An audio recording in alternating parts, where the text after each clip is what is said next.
Ow.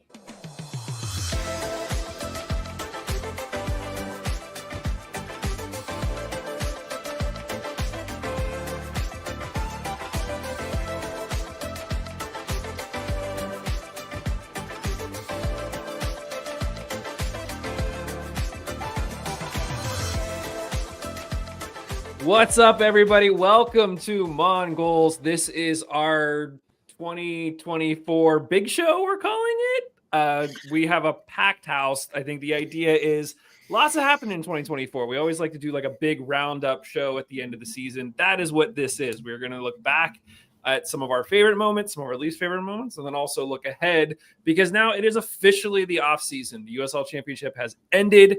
The championship game was played this past weekend, so now everybody is back in first place. So all of our hopes can be raised to exorbitant levels again, and we can get ready for the 2025 season. I am Mike Sparks. Joining me for this one is Steve Mattiace, Drew of the Mondo, both Justin and Laura Ellen Ashcraft, and Liz is here. Josh is coughing, so he can't be. So he's like sort of sick. Yeah, so he's sort of sick. We'll probably see him pop up in chat at some point. Maybe, maybe not. I don't know. We'll see. Guys, how are you doing? Yeah, Liz, I feel like I'm going to start with you. What's new? What's new with you? We had to get a new stove because our oven part of our stove died, and we had gas, but we decided to go with induction. Because it is very efficient and very fast. I have a lovely video of how fast it boils a pot of water for friends who are curious. And it is officially smarter than me. It has had its first software upgrade. I now have a steak mode. I don't need a steak mode, but I have one, including I have a probe that I can put in the middle of any meat that plugs into my oven, and it tells me and changes the air circulation to make sure that the crispy and the cookedness is meeting in the middle. It's a lot, guys. I'm on two ends of this where I'm like, that's really, really cool. And then part of me is like, can we just go back to like off and on? Like I don't need anything other than that. And yeah, so I get it. But I'm curious about the induction. I'll probably ask you more questions later. Can't wait. It's exciting. Yeah, that's awesome. Mm-hmm.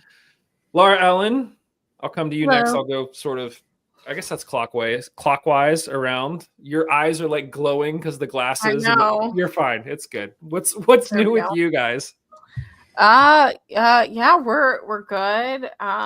It has finally transitioned into cooler weather okay, now my glasses look weird because I really like shifted them to avoid the glare. And for people listening to a podcast, that doesn't matter. Anyway, we have officially, transitioned into the cooler weather. I think a week ago, I finally pulled all my tomato plants and we harvested a whole bunch of green ones, and I'm kind of seeing what ends up ripening.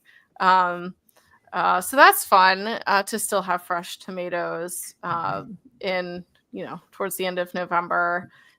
Yesterday was the holiday parade in Lebanon, Pennsylvania. So that was 2+ hours. It was fun. The kids loved it, and we saw a lot of like our friends who were in the parade, and it was just, I don't know. It makes you feel really local, and it makes you feel like people.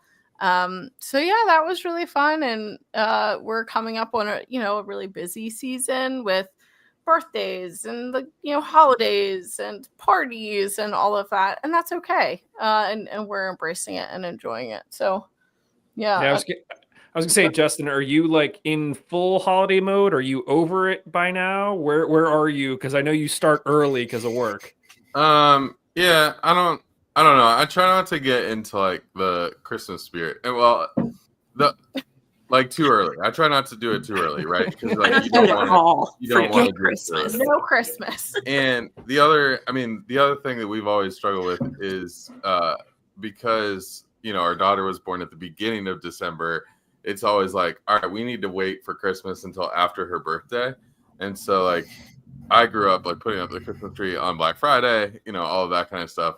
Now we've got to wait till like December 4th or 5th. And it is what it is. But it does help kind of like hold off on the holiday a little bit in some ways. So Yeah, and I feel like until she decides that she wants like all the Christmas stuff during her birthday party, then that's fine. But just trying to like have a little bit of separation, and it's like this is your own thing, and then we can do the Christmas thing. But I did wrap all of the Christmas presents, which you can't see them, but they're all wrapped and behind me on the floor of my office. So yeah, I'm like we're getting it done. Yeah. Steve, now that we've gotten some snow, have you been like, what have the outdoor adventures been? Because I mean, we got very little snow up here. Yeah, we got it was like a little snow. coating on the roof the other day that then melted away in the rain. So no, I have not been outside much.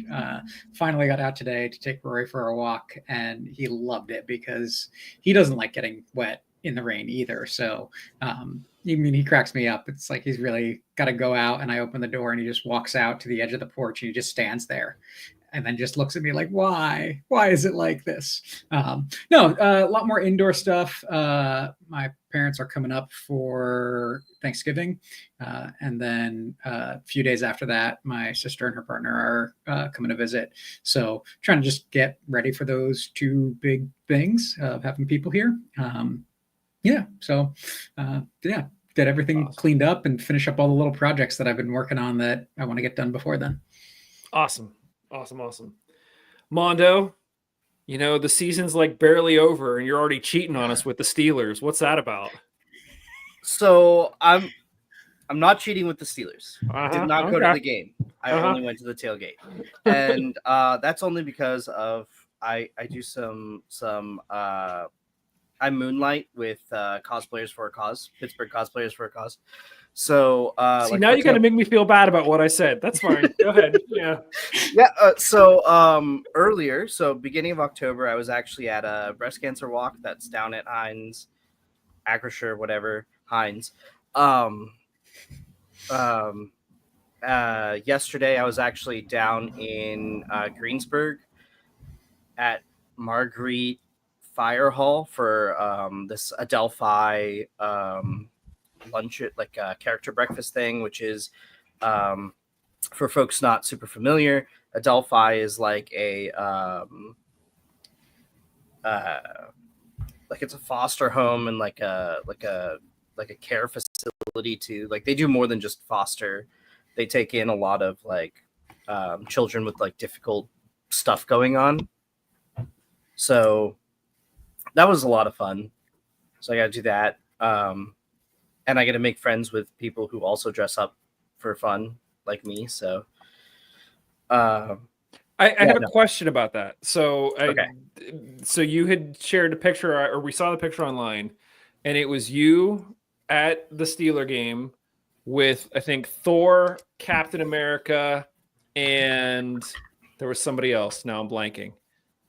Are they all just like characters for a cause as well, or do they have like teams that they support just like you support the Hounds?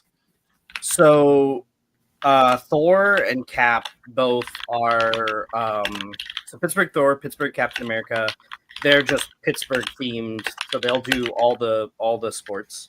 Actually, let me take a sneak peek at my Discord, and I can tell you who else was there.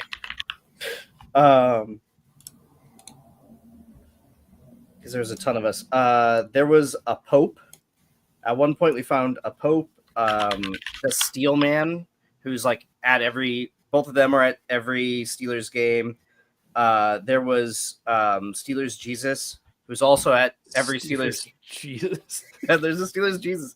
He goes with the Pope. Okay. I don't know. That feels really wrong. I feel like Steelers Jesus needs to put in a shift. Like, do all the NFL teams have Jesuses? I'm sure that somebody somewhere. Yeah. Is it Jesus I or Jesus is? I don't know. Jesus I. What is the plural of Jesus? Maybe it's like fish, where Jesus is the Just plural the of Trinity. Jesus. Yeah, Jesus is the plural of Jesus. Yeah. And then there was actually the Pittsburgh Ghostbusters. Oh. So like the Pittsburgh chapter of Ghostbusters, which any big city, actually even a lot of smaller cities, have their own like local chapter of the Ghostbusters. Like it's a really big deal. So The we Lebanon actually, Ghostbusters were at the parade yesterday, and it was really sweet. So we have our light up night in Ligonier on Friday, and we were tossing around ideas. And those of you, actually, you guys may not know this. I have a legit like full Ghostbusters getup, like pack, suit, boots, everything. Yeah, there's a story. But I thought it'd be really cool if during the parade we had people dressed up as the ghosts of Christmas past, present, and future. And then I was just there in like full getup, like hat, like Santa hat, scarf, like nothing was going on, but just like be part of the parade. So it's not happening. We're doing something else. But like you'd have to learn how to lasso. Do you know what I mean? Because you have to wrap them. oh, I did meet somebody in at the character breakfast who can help you with that. There was like a whole horse riding group there. Josh may There's actually all be able sorts to of help weird you stuff. strangely. Wait, hold on. Even Josh better. can lasso? I don't remember if he can actively lasso, but so his grandfather trained horses for like buggy racing. And so he grew up around horses. Now, none of the horses liked him. He got bucked off of a lot of horses. I remember hearing this part of A it. Yeah. tree, a horse rubbed him off on a tree because it was like, you won't stop me. And just like, no, thank you. But I think maybe he knows the basics of lassoing. His father also used to bull ride. That's awesome. Awesome. Welcome to Mongols, where we I talk was about just gonna Pittsburgh say- Riverhounds and horseback riding and lassoing. We're Yeah. 12 I wanna minutes know what in. Mike's And been the- up to. Where you don't want to know what I've been up to. I guess I should also call myself out because Reed asked if are any of us not Steeler fans. Steelers are my second team because I'm from Denver, so This might be the wrong group. Yeah, at Sam. one point was like a hardcore Steelers fan, and like I haven't watched a game in years. So I'm technically a Browns fan, but I just watch soccer now. yeah, same. Yeah, lots of nods. yeah. Yeah, I was gonna say we're 12 minutes in, and the only Riverhounds reference we've made thus far was me trying to call Drew out for jumping ship as soon as the season's over, but that actually wasn't the case. So let's actually And talk about I the had season, the guys. logo on the whole I time. know. You're fine. Let's get to it. So because there's so many of us, we're gonna try to keep this year to just 5 questions, but I want to get your guys' thoughts on all 5 questions, and we can have conversations around the 5 questions. Anybody that's listening to this live or watching this live, feel free to share your answers as well, and we can throw them up on screen and we can talk about it. And you can share your reaction to our reactions as well. So, guys, let's start with the number 1 question. Steve, I'll pick on you first because then we'll just sort of go in this order. Best moment of the year. So for you, what was the best moment of the year in 2024? At goal against Oakland Roots that opened the scoring. I mean, it was rough. We were not having fun talking about it up to that point. So, but also just seeing the guys after that and just the change that it had, I think, in the mood in the team. How could that not be like one of the best moments? Yeah, agreed. Mondo, best moment of the year. Okay, so Steve took mine. So It wasn't a great year, so like I'm expecting How a little dare bit of you. moment. I'm gonna pick 2 other moments that are also goals, and I'm gonna say we had 2 first professional goals. 2 players scored their first professional goal in Bradley Sample and Jackson Malty. And I think both of those were just amazing moments because they came at just I mean the Jackson Malty goal stands out a little bit more for me, but they were both like really critical goals. In fact, if I'm not mistaken, and please correct me if I'm wrong, I think he scored against I think that happened against Colorado Springs. I'm trying to remember Walty's goal, because I was gonna say Sample's goal, we questioned whether or not he meant to do it, like, because he had a lot of hard shots, and then his was like a random header that kind of glided into the net. But I can't remember what Walty's goal was. Yeah. Walty's was, he took a shot, like he got a ricochet, the ball fell to him, he took a shot, it bounced off a defender, came back to him, and he took another shot, and it went in. That's right. Yeah. Okay. So a couple of first goals. Liz? So mine is from a watch party. We had it at the pitch, and the Hounds front office was there, and they were doing trivia during the halftime. Just, random things. And one of the questions was, what does ammo? And me, Yost, and Ariana went, Allegheny, Monongahela, Ohio. We didn't even give him the chance. Yeah. And like everyone's looking around, they're like, yeah, that was the question. What does his name stand for? Good job, guys. Thanks. We just heard the word ammo and screamed. So we were pretty proud of ourselves. It feels like the front office should have like known the audience at that point, though, and like knew that, members of the Steel Army are going to know what ammo stands for. And like, if you're showing up for the watch party, I mean, there were a lot of people there who knew like a lot of very niche stuff, and they were still surprised by the ammo stuff. Oh, so interesting. Okay. The stuff that sticks is interesting. Yeah. I mean, I'm trying to think of the last time I heard the team actually talk about that, though. I feel like it's been quite a while. Yeah, that's true. Maybe. Laura Ellen, best moment.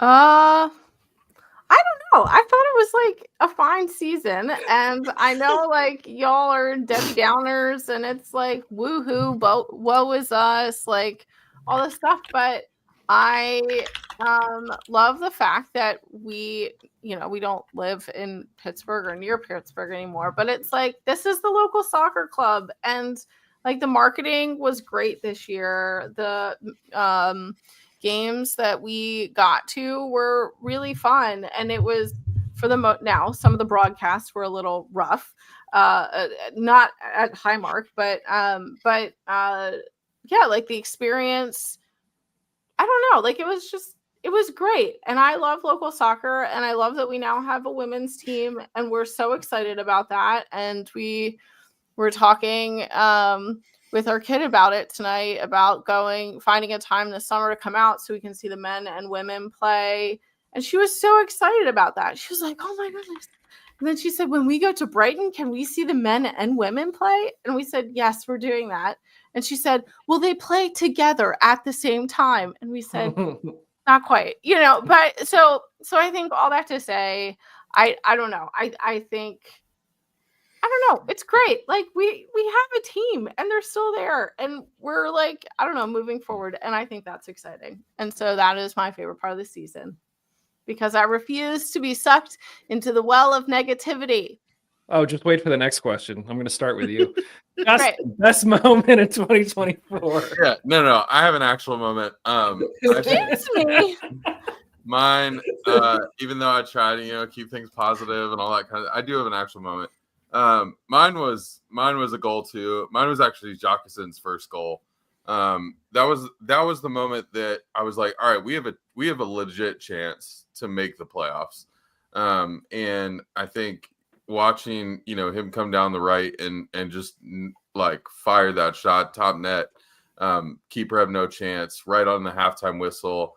All of that just made me feel like that was the moment that I was like, all right, we've got a chance to make we've got a player who can make a difference. We've got, we've got a chance that this could be something in these last 7 or 8 games.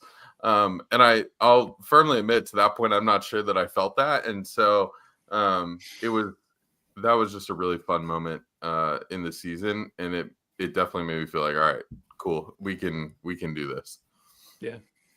Yeah, and I will say I kind of have 2 favorite moments. One is like team related. I think, Justin, to your point that you were making sort of over and over again as the season dragged on, it was fun down the stretch where it was like every game mattered, every game counted, every game was edge of your seat.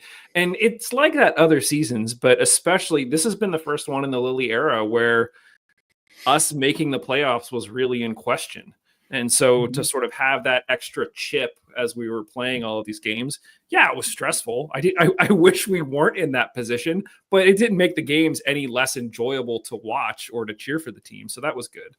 My other favorite moment was I really did enjoy just doing more shows and talking to more people, like being able to talk to somebody from the team every week. And then we didn't talk to as many fans of opposing teams as I would like, but getting to do shows with Justin and Steve and like all of you guys just on a regular basis was just a lot of fun. And I honestly, I felt like out of practice coming in today because I'm like, oh, we haven't done a show in forever. We just did one last week. Like it's been 1 week and it feels like such a long time. So yeah.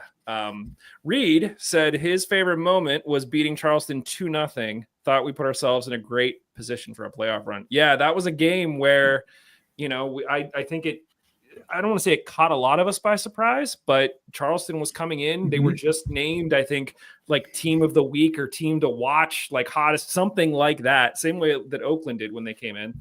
And we kind of just put them in their place, and it was great. So, yeah, agreed. Let's reverse things. Let's now go with the worst moment. And because of that, we will switch order. Justin, I'll start with you. Yeah, I think I'm glad you started with me, actually. I think what made my favorite moment was actually my worst moment. And it was the Indy game that was right before that. And so, the guys came out, fought hard for 90 minutes, down a man, and played a fantastic game.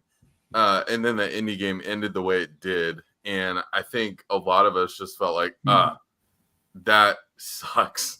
Yeah. And it was probably a pretty balloon deflating moment in a lot of ways of like, we felt good about what was happening. And then this happens and whatever. And then we got Jockerson that week or somewhere around then, and he comes back the next game and puts us up 1-0 against Rhode Island on the halftime whistle and all of that. And I think it helped that moment feel better of like, oh man, this last game didn't end the way we wanted it to, and all of that. But then coming back to the next week, it was like, all right, we can do this. We're good. Yeah, that game was definitely rough. That was the one where the ref just kept adding time, and then it was literally the final kick of the game. Yeah. We drew after being down a man for so long. That was nuts. Laura Ellen, can you be negative here? I'm struggling because, didn't our parents teach us if you don't have something nice to say, don't say anything at all? You're an adult. Yeah, but I don't know. Okay, maybe not the worst. What was the low moment for you this season that wasn't as good as the rest? It's really funny how you're trying to get me to say something. I could answer for her if you want. I think for me, what makes this game so wonderful. This is me pulling a Kevin. Who's Kevin? Haven't heard him. Haven't seen him. Never met him. Anyway, not bitter. And not answering your question, but I think I don't know, right? Like it was a hard season, right? Like admittedly, this was not it wasn't last season. And there is part of me that thinking and reflecting like, okay, I think having these 2 seasons back to back makes it really hard, right? Because when you win the Players' Shield because MLS is when you win the Players' Shield, I get very confused. How many leagues do I follow? When you win the Players' Shield and then the next season, you are really, really struggling to not only get points, but to score goals even, right? It's such a fundamental part of the game.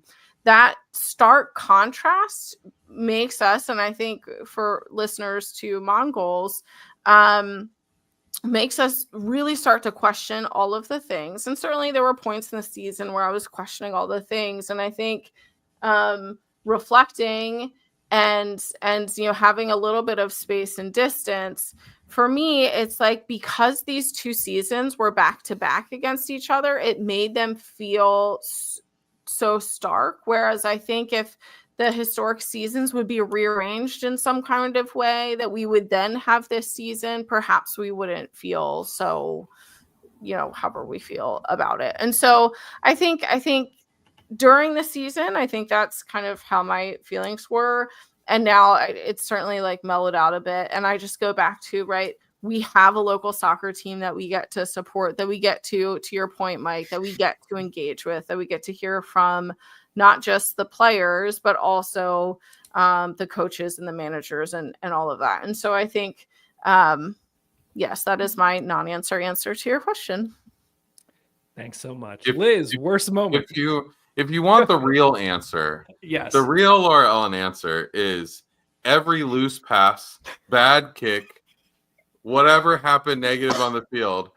Laura Ellen's most asked question all season long during the games was, why do we suck so bad? So that's just a ray of answer. sunshine. I was gonna say there was a lot of conversation in Slack almost every game, Laura Ellen, where it was just like, I feel so sick. I'm so because I just have a very tender heart that tends to start to bleed. Oh, what's that reference to? Okay, but I think we'll talk about I that just later get too, really worked up Yeah. on things. Yeah, I got the reference. Liz, worst moment of 2024. I think it is when Chico came and visited Steel Army and we had a back and forth and he stood and we talked and it was like, man, do we miss you on so many levels. And he's like, yup. And he did it in the kindest way. Of course, like he cares because he came to visit, but it was heartbreaking. We had like no goals in however long. And he's like, hi, friends. And I'm like, no. Yeah. That was the low. Chico's a tough one to miss. We've mentioned that we're kind of everywhere now on social media, but one of the first people to follow us on TikTok was Chico. So I'm like, oh man, come on. Just reopening the wound. So we appreciate the follow, but we'll never heal. Man. Yeah, I know. Right? Chico knows I said bad things. He does. Speaking of, Drew. Okay, it's one of two games just because time has dulled my memory once more. It was either the home 1-1 draw against Loudoun or the home 0-0 draw against San Antonio late in the season. And the reason was it felt like, I think it was San Antonio, because I think that game we just had a ton of shots. There was like a ton of effort and nothing came of it. And it was just like a whole lot of nothing getting thrown. And it felt like, we were reverting back to how we were at the start of the season. It felt like we had taken a step forward. We scored 6 goals in 2 games. It was like, okay, maybe we're over our rut. Maybe we've broken, we broke the duck. Let's get some movement. And then it just felt like just more of the same. It felt like a loss. Yeah. I remember that game going out there. The players looked like they lost. Bob looked like he lost. And just, it was the mood was dour. Yeah. Steve? I think it was the Tampa Bay game. And mainly because it was a period in the season where it seemed like we were starting to really click, really do well. Tampa Bay was starting to hit their slide, right? And so felt like one of those games where this should be a game where if we're serious, we've got to win this game away, and just did not look good in that game overall and looked a mess. And so that put back a lot of the doubts that I had prior to that about how good we were going to be week in and week out, and the inconsistency. I said it a lot during the season, right? It's a team that could beat anybody on any given night, but I don't expect to beat a lot of people as often. And that was kind of that sentiment for me in that night, that winnable game that we didn't win. Yeah. There's so many like low points that I've blocked out that you guys are reopening for me. I should have just not asked this question. Yeah, Chandler, you Chandler put in the chat, least favorite was the late equalizer conceded against Colorado. We celebrated the second goal so much, and the room fell silent after. Yeah. That one was rough. Reed added, I remember the Monterey Bay game sucking. Yep, that one did too. So there were lots of low points. My low point was probably that 8-game stretch where we only scored 1 goal. And I just remember talking to you guys like as either in the beginning of shows or at the end of shows and just going like, this can't continue. Like statistically, this cannot continue.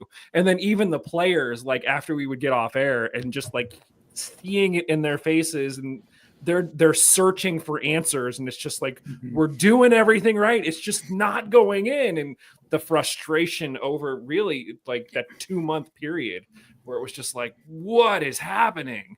We were like less than 5 minutes from the USL record for that. Yeah. For the longest time without a goal scored. Yeah. It was insane. To a team that didn't. Oh, no, it wasn't to a team that didn't have a home stadium. Yeah. No, but it's a team that no longer exists. Yeah, but that list is real long.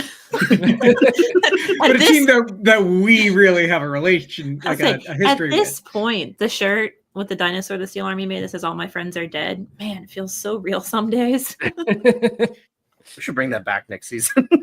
Oh, maybe. Yeah.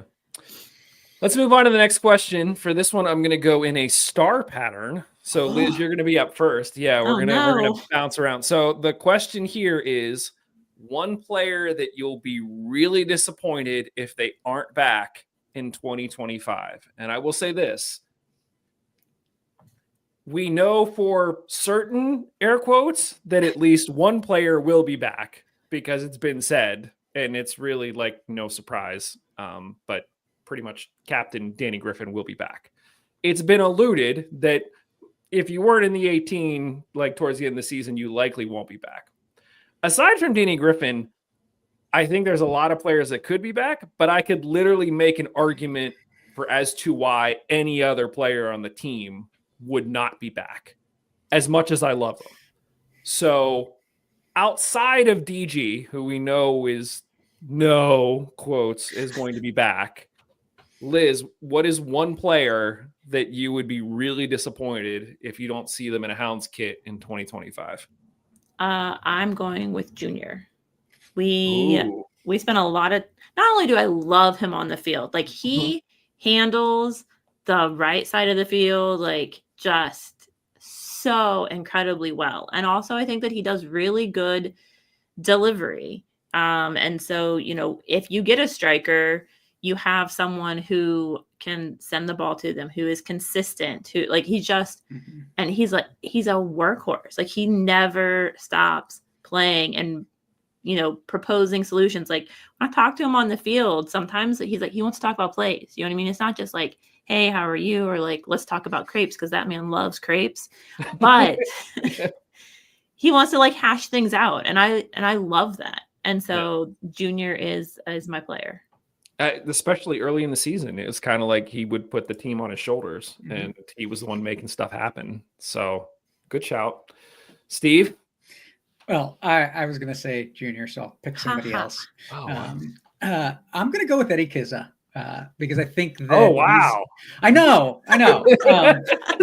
But I think that more than anything else, what I have been begging for years from Bob is consistency at more positions than just one or two defenders and one or two midfielders.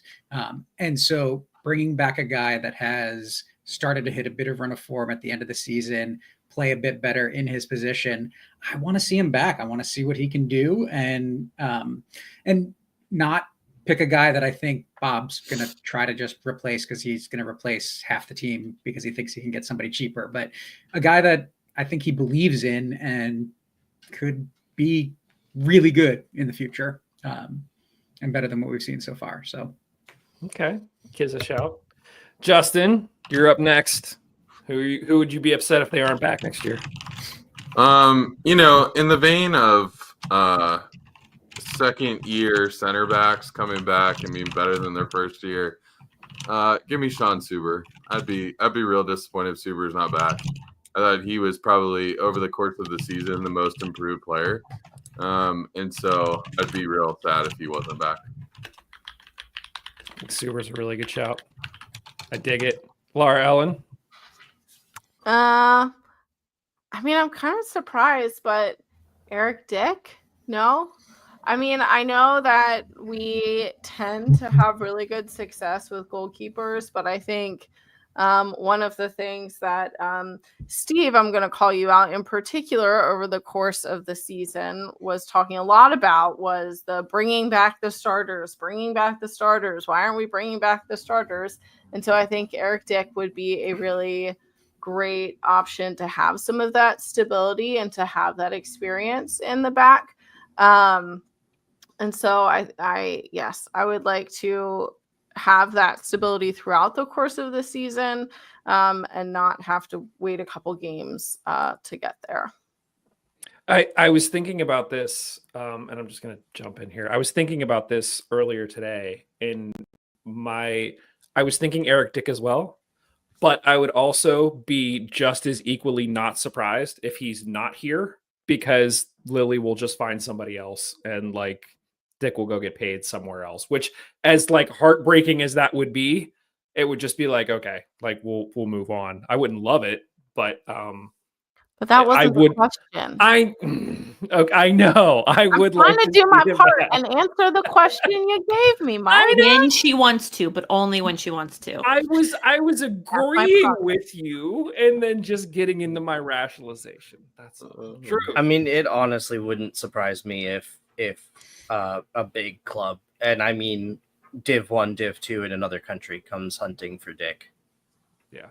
Because I mean, he deserves a big Spanish, Italian, English contract, German contract. Yeah. I mean, especially if you can repeat that performance. So my player, I'm going to actually pick somebody who we didn't see much all season, because the player I would have picked, we already know isn't coming back. I was just saying, is it Kaye? yeah, it kind of is. Yeah. Because all we heard was, so Kaye was my original pick. We know he's not coming back.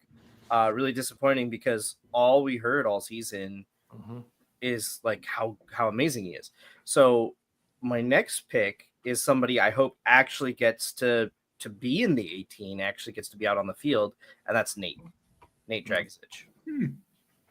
Because he's a creative young player, and I mean, I don't know, half the beginning of the season I was begging for him to be out there, so maybe he'll get a chance in his second year. Drew, I totally agree with you, solely for the fact that I want him to start taking corners. If he doesn't get minutes, he doesn't get to take the corners, and our corners are crap.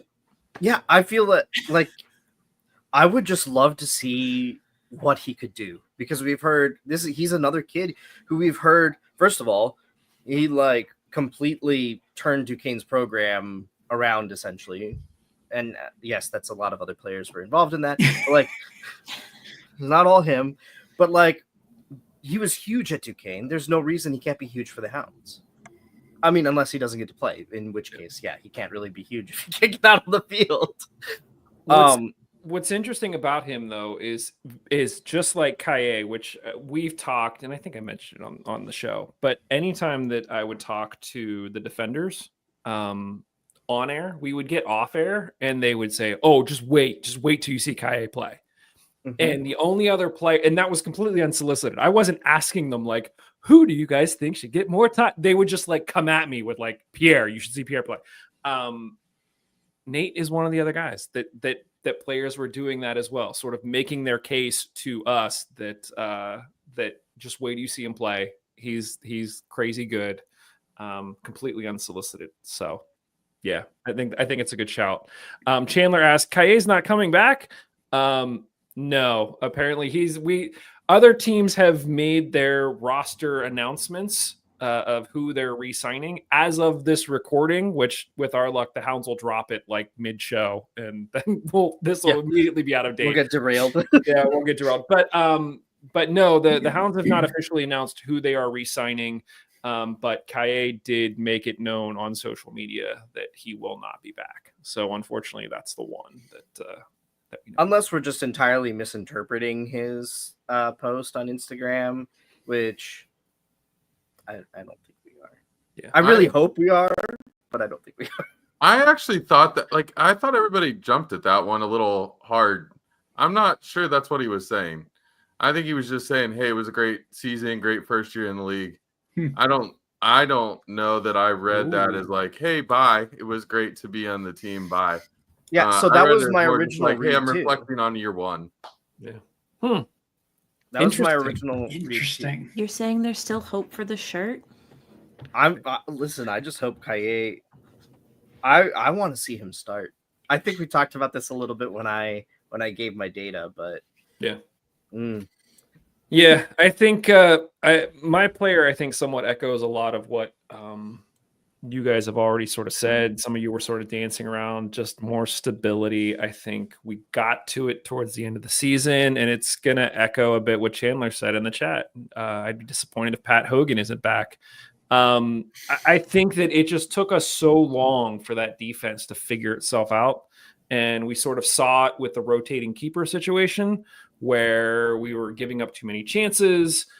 Finally, Eric Dick settled in. When Eric Dick settled in, the defense sort of settled in. I know we had injuries and we were battling through some other stuff, but in a world where, Lily's system is so complex that it takes players forever to learn it, to have some level of stability in the back so that you can rely on keeping shots away from your keeper early in the season gives everybody else a little bit more time to figure stuff out. So I think I'd like to see some defensive stability back there.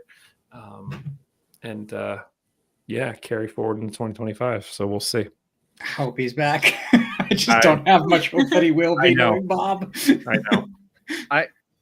I also hope we get Jackson.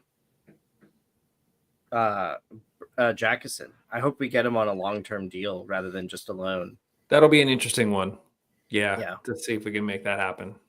Because I do think that would make a difference too. Yeah. I did exclude him from the player we wanted back because he was on a loan. So he's in his own special category. Mm-hmm.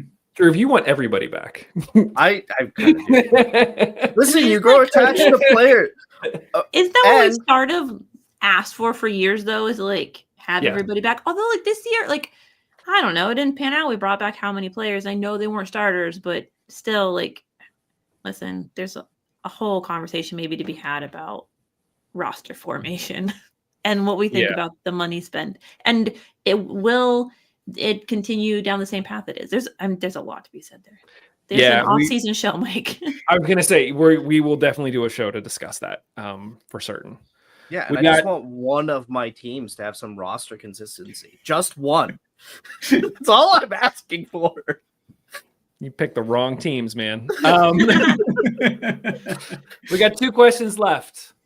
So we'll go reverse star. So Drew, I'm going to start with you.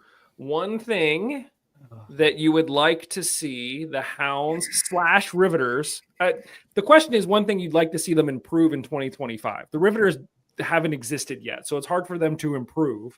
But is there one thing that you would like to see? Say the Hounds actually, improve? yes, absolutely. And that's I know what everybody thinks I'm going to say, and it's actually communication. It's not data, it's communication. There has been so many times during the season where it's only because we're watching a broadcast or somebody's watching a broadcast that we know, X player is injured, Y player is sick, Z player flew home to see his family for a weekend. It's like, why are we finding out from a commentator? Like, we should be hearing that from the Hounds. The Hounds should be telling us that. And it's not in their press kit. And if everybody has equal access to the press kit, including the commentators, that's where that information is supposed to be. Like that's where it should be. And it's not there. Yeah. So and why does it take like an offhand question to find out, a player's been out for 8 weeks with a concussion? Like, are you kidding me? Like Yeah. Laura Allen, one area for improvement. Yes, my area would be to have more merchandise in the 3T to 6T range. That's fair. Not, I asked not for for any improvement. particular or selfish reason at all. Well, see, now I'm curious. What merchandise was available in that range? Like, what were your options? Nothing. And even like the baby stuff. Like the baby stuff is the old logo, the hound. Oh, Like they're still trying to sell flashing like the The hound. old swoosh. stuff. Yeah. Yeah, but anyway, I'm mostly joking about that, but like it is one of those things. It's not until you can get into like the youth XXL or XX small rather that you can really get a bunch of options for like shirts and stuff. But I think, I mean, it's hard to say what can the Riveters improve because we haven't seen them do anything yet. But I am really hoping to see a really solid integration. And this will not be surprising to folks here, but Brighton and Hove Albion do a really good job of supporting their women's team. And an example of this and kind of how they have built it into their ethos is success for the women's team is built into the club's mission statement. It's not just about the men's team, it's also about the women's team and seeing the women's team as a, right now they're number 3 in the league, but seeing long-term success for their women's team in addition to their men's teams and putting resources toward that goal. So I think that's really what I would like to see. And again, we don't know because the Riveters have never, they don't exist yet. I mean, they exist, but they haven't played any games. And so I think that's the one thing that I really want to see. Like, hey, are we putting resources into the game day experience, into the play on the field? What does this look like? And are we doing that equitably across all of our teams? And so, yeah, I think that's what I would be looking for the next season. Love it. I mean, the NWSL championship just happened and it was a massive deal. Like I think it was on CBS. Like people were talking about it everywhere. So we would be foolish not to put resources into the women's program and try to grow it as rapidly as we possibly can. So yeah, no, I think that's a really, really good shout. Justin, how about you? Yeah, I think men's team, the first 5 games of the season, I don't like I just want to see some more wins in those first 5 games that gets the season started off in the right spot. And so not saying that was like, not saying that's been a problem every year, but it's been a problem 4 years in one. And so I think I just would love to see Bob kind of get the team off to a hotter start. I think the women, I think I've been really encouraged actually about the communication around the Riveters and the fact that we have a coach and a goalkeeper coach and 2 players and all of that, 8 months, 7 months before the season starts. I'm fairly encouraged by that. I mean, because there's a lot of USL teams who don't have not say, had that. We know more about the Riveters roster than we do with the Hounds right now. So I have been I've been following Dallas Trinity a little bit for the Super League, and their coach wasn't even around for like the first 4 games of the season because of visa issues.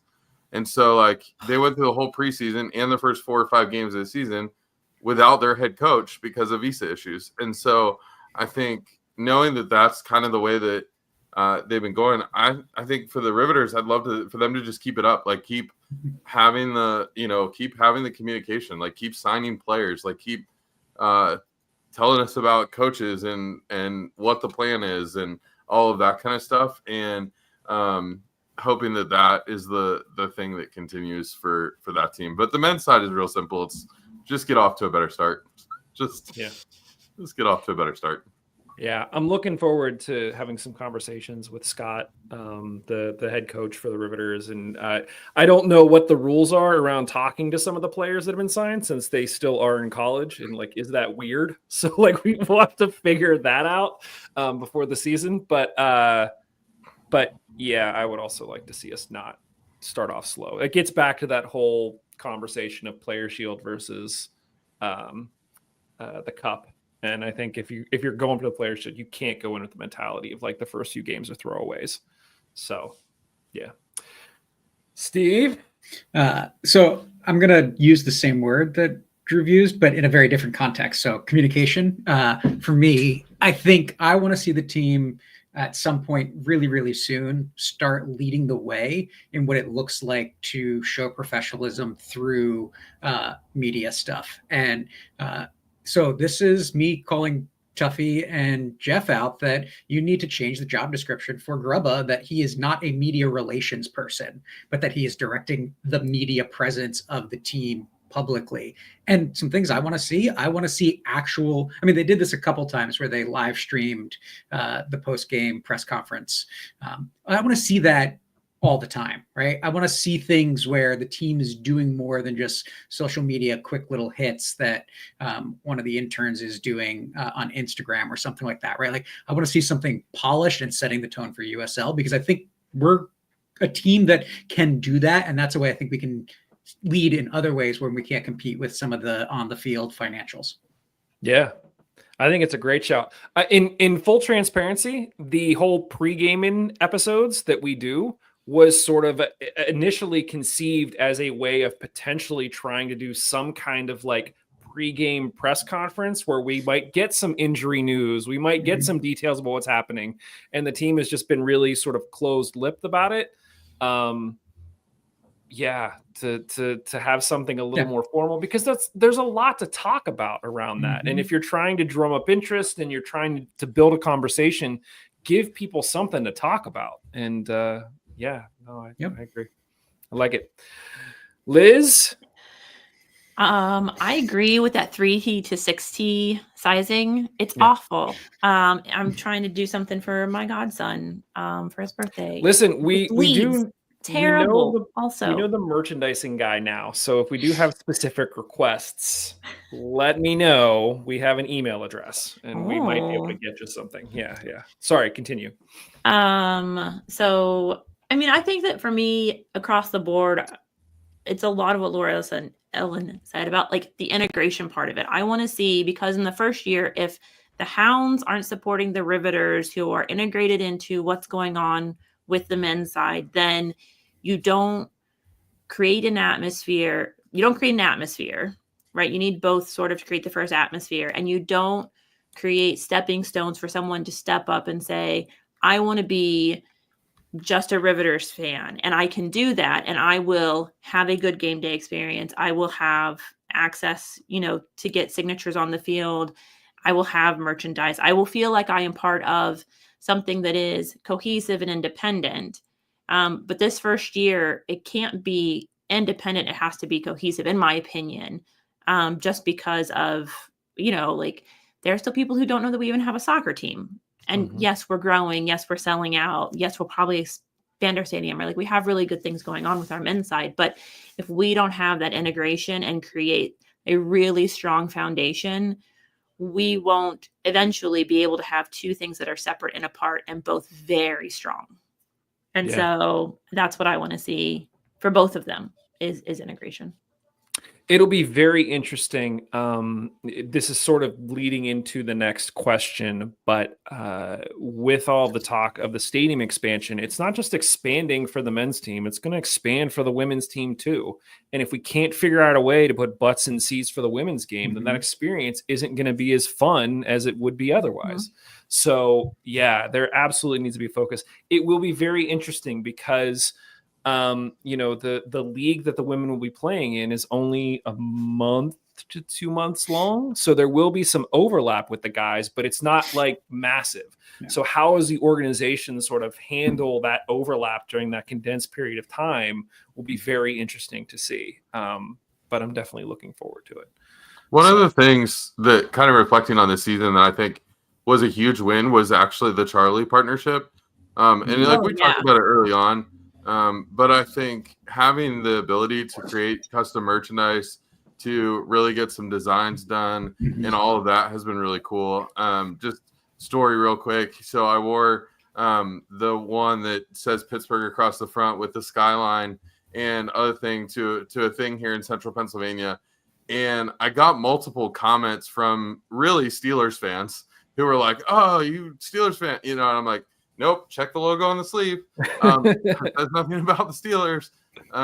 But it was just a lot of people like complimented the sweatshirt design and complimented the sweatshirt, and so I think having the ability to do some of that stuff and knowing that it seems like that's going to continue with the Riveters as well, I think will help the team become not just or both teams really, not just be a sporting something sporting in the city that people follow, but almost a fashion brand as well that I think could create momentum and development behind the team. And so I would love to, like, I don't think this is really like answer the question of like, hey, here's where the team needs to be improved.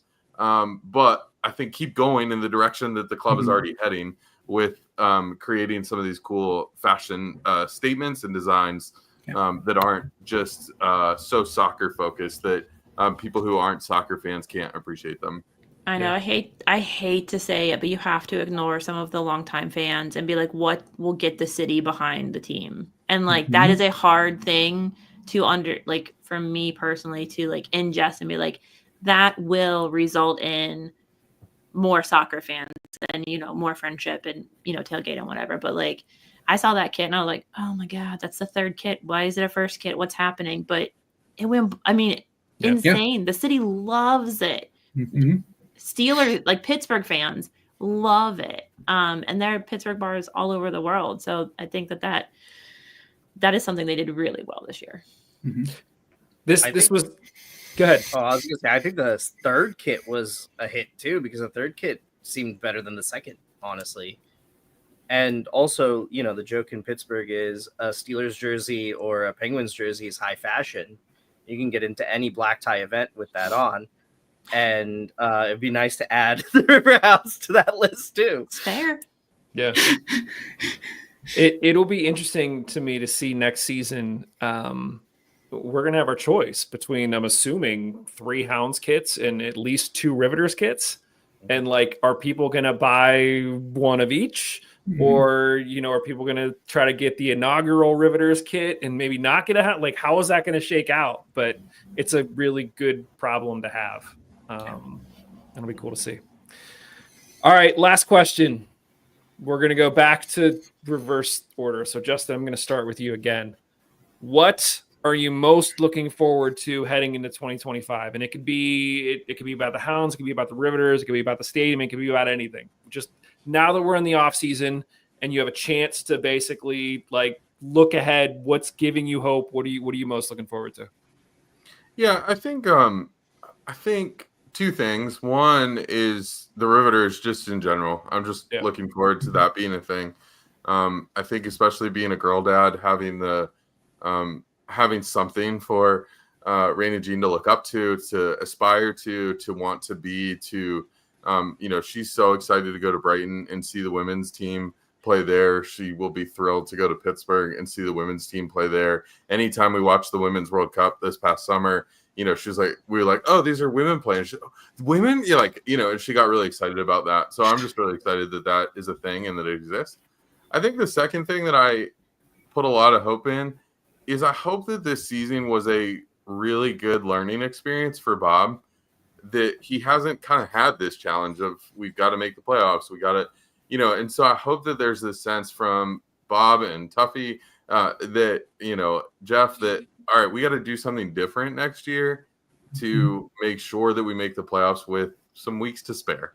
That it's not like, all right, we got to win our last 4 to get in. But it's like, all right, we got some room and all of that. And so I hope that this was just a learning experience, a different coaching experience. It gives Bob some different ideas moving forward where he hasn't had that challenge before. Yeah. Love it. Laura Allen? I am really excited for the Mongols game, like the in-person matches games that we all get to, and I think just being together. And and I'm really excited to see the Riveters and figure out how are we going to watch them and what is the streaming situation. And How will that work out? Are we going back to the old days of YouTube Live or YouTube streaming? Remember those days for USL? Anyone? Yeah. They were good times. So I think, I think another season, right? We have reason to be optimistic, maybe, or maybe not, right? Who knows? But again, it's local soccer, and we get to support local soccer, and that is the hill that I'm going to die on, is supporting local soccer, even if it's not so local for me anymore, but or for us anymore. I think this is our team, and we're here, and we're excited. Yeah. To your point on Mongols, I've been saying it all season, sort of in an unofficial kind of like official, but this offseason officially kicks off our 10th year covering the team, which is kind of insane. So, I think Kev and I started doing like fake episodes like right around this time 10 years ago, where we would like take games that have already been played and like have recordings of ourselves talking about games that already happened just to like get up to it. And then, so we'll have to figure out something to do in our 10th year. I don't know what, but we'll see. Liz is wiping a tear because it was so long ago. It was so beautiful when you found Josh. Do you remember, so this is a total tangent, Liz, do you remember there was an episode that we did at Piper's where I think it was like me, you, Kev, and Josh, and we literally took a microphone and sat in like one of the booths at Piper's and just like shared the microphone and just recorded the show there. Yeah. That was crazy. Sorry, I derailed us. Liz, what are you most looking forward to heading into 2025? So the Steel Army did their first van away day, and it went really well. And I think that there will be more van away days. So we used to do away days pretty frequently, but we did charter buses. But the problem is, a couple of things. Gas is more expensive. The rules change for charter buses. So like the length of time you could have with a single driver change. So none of our drives are single driver drives. So it doubled the cost of all of the charter buses. And for whatever reason in this area, people like to last minute plan, right? So we could probably fill up a bus, but we won't know until 12 hours before the bus leaves. And that's just not going to work when it's $5,000. So we haven't done away days in like a collective sense. And we decided let's get a 15 passenger van, and then just like anybody who's willing to drive can drive it. And it worked out great. And I think there will be more of those. And I think that the interaction with the team and like the support that shows, just it hit a note. You know what I mean? Like whenever we show up in numbers, like the broadcast makes comments about it. We're noisy. We are, we make a presence no matter where we're at. Yeah. So that's what I'm looking forward to, I think, is getting some of those like and like the jokes that come out of it. Like that whole team has a whole thing that they do. And I'm like, I don't understand what's happening, but I'm so happy for you. Yeah. You could tell that you mentioned that the players appreciate it as well, but there were a number of great shots that the team got of the team on the road celebrating with the fans after a goal because you guys were there and they knew you were there and you were loud. And so, I think that's great. That'd be awesome to see a few more van away days for sure. And we'll see. This isn't what I'm looking forward to, but as the USL continues to sort of shift and change and add new teams, and there might be a lot more opportunities for teams that are closer, that will be more of a possibility. So we'll have to see over the next few years as things develop. Mondo, what are you looking forward to? Everything. Okay, we got to wrap this up soon, dude. So let's. I'm just glad we have local soccer. No, I love everything about the USL in the sense that the USL gives, and especially the Hounds have given like unprecedented player access. Yeah, like you don't get this in other leagues. You don't get this. I don't think anywhere else. And I think just that like relationship that we can have. Being a little bit more social than parasocial with the players is really nice. And actually getting to know people. I'm not looking forward to having to say goodbye to people I knew or got to know over the course of the year, but I'm looking forward to, getting to know more people and getting to know people better. And that's fun. And even within the Hounds organization itself, it's like really cool getting to know people and getting to know. And I mean, you know, I saw 2 people that I knew pretty well leave the Hounds organization this year. So that was, that was also like, you know, the flip side of that. So, you know, I think I like the social relationships, and I'm looking forward to more of the social relationships that are coming. It's awesome. Steve. Whatever we see happen with the first phase of the stadium expansion, because that's scheduled to be for next year.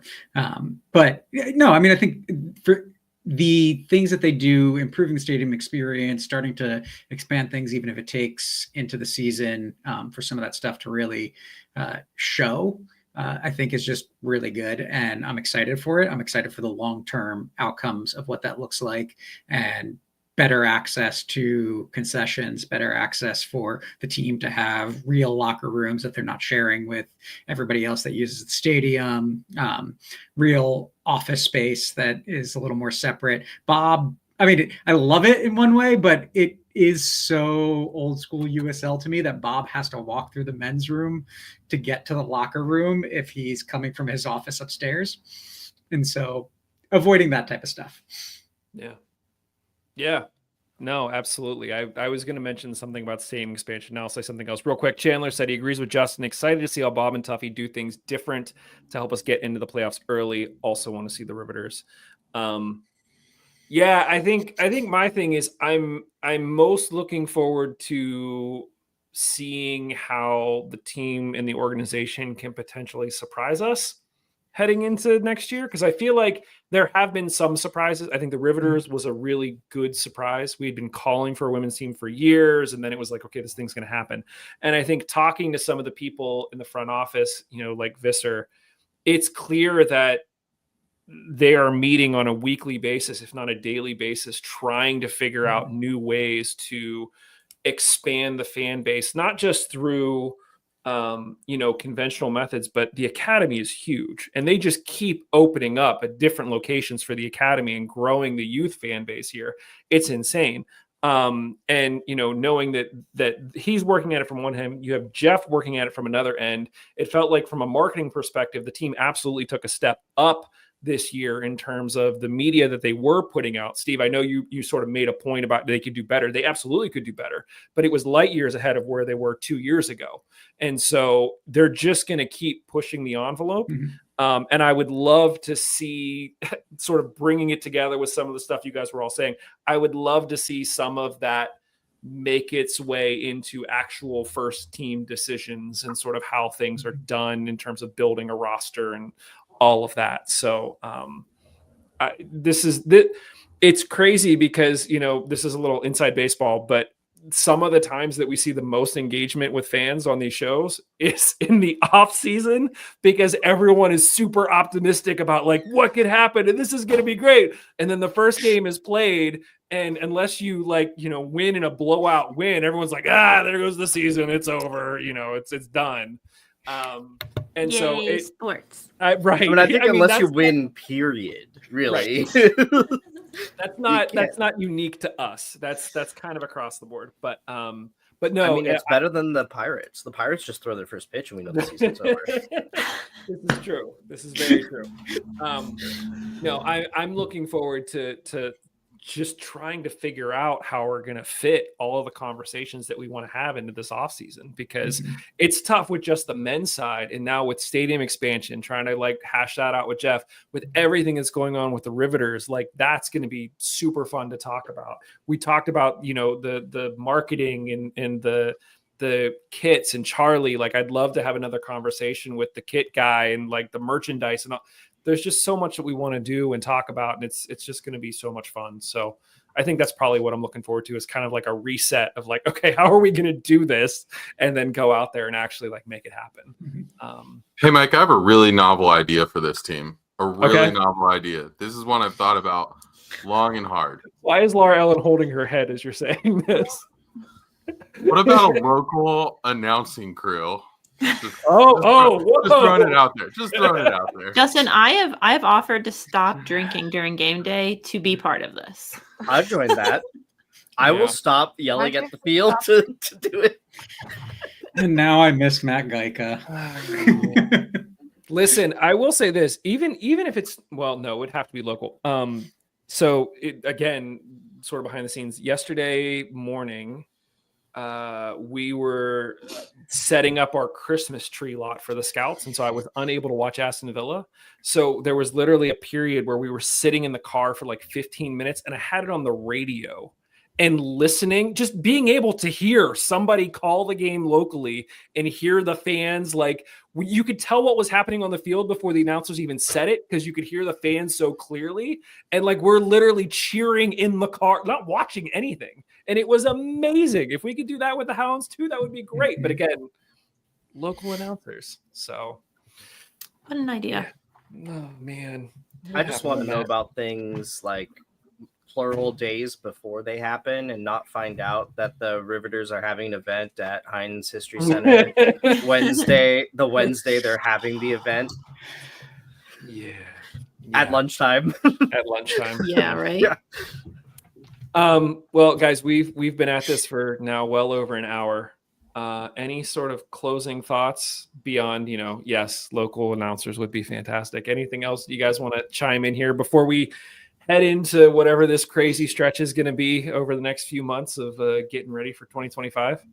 I mean, you guys are great. This is fun. Yeah. Had a blast. I'm looking forward to more of this. Just like sitting around BSing about stuff. Yeah, about BSing about the Hounds. Yeah. Okay. This is fun. Cool. Yeah. Good. All right. Well, that is what we think. Obviously, let us know what you think. Thank you to everybody who has been watching this live and sharing your comments. Some of them we added to the show. Obviously, if you added them and we didn't add them to the show, apologies. There was a lot there, but we do really, really appreciate it. Make sure that you subscribe to us wherever it is that you're getting this. We are now like literally everywhere. We now are on Blue Sky as well as Instagram and TikTok and YouTube and wherever you listen to podcasts, we are there. But we do appreciate the subscriptions. We do appreciate the feedback and the thoughts and the ratings and all of that. It helps us spread the word about the Hounds and keep growing the conversation. Because, that's what we like to do. And it's a lot of fun and it helps to bring more support to a team that we all care about. So we do appreciate it. I think that's it. We will be back. I don't know if we're going to do a show next weekend just because of Thanksgiving. We might try to squeeze something in. We will see. But like I said, lots of interviews, lots of discussions to come. So do stay tuned. We appreciate it. Thanks, everybody. We will be back with more Hounds content very, very soon. Bye. Bye, friends. See ya.